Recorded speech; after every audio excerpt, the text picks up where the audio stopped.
এই একটি short film আমাকে পুরো দুনিয়ার রিয়েলিটি কি সেটা দেখিয়ে দিয়েছে, যার নাম হচ্ছে ফুল টাইম। গল্পটি শুধুমাত্র এতটুকু, একজন র্যান্ডম ব্যক্তি কিছু গ্রাজুয়েট ছেলেদের কাছে আসে এবং তাদেরকে $50 অফার করে শুধুমাত্র একটি কাজের জন্য। তাদের মধ্যে একজন, যার নাম হচ্ছে মাইকেল, সে ওই কাজটি করার জন্য রাজি হয়ে যায়। কিন্তু মাইকেল কাজটি কি জিজ্ঞেস করলে ওই র্যান্ডম ব্যক্তি ফ্লোরে একটি বক্স দেখায় এবং বলে, I just need you to stand there until 5:30 today.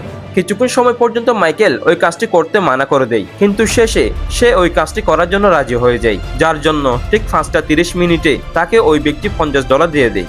এখন গল্পের টুইস্ট ঠিক এখান থেকে শুরু হবে, যখন মাইকেলকে ওই ব্যক্তি সারা দিনের জন্য একই জায়গায় দাঁড়িয়ে থাকতে বলে, কিন্তু এবার $50 না $200 অফার দেয়। মাইকেল খুশি হয়ে তার অফারে রাজি হয়ে যায় এবং $200 পেয়ে যায়। এইরকম প্রতিদিন সে ওই জায়গায় এসে দাঁড়িয়ে থাকে এবং $200 নিয়ে বাসায় চলে যায়। একবার তার কতগুলো বন্ধু তাকে স্কেটিং করার জন্য আসতে বলে, কিন্তু I'd love to come, man, but I'm working.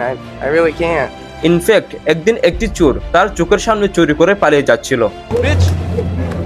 Hey! Heck, I just I can't.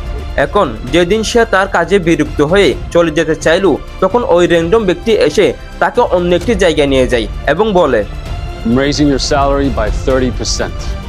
এই শর্ট ফিল্মটি শেষ হয় মাইকেলের কাজের শেষ দিনে, যখন সে অলরেডি অনেক টাকা ইনকাম করে ফেলেছে। এখন ফাইনালি সে তার মনের মতো কাজটি করতে চলেছে, কিন্তু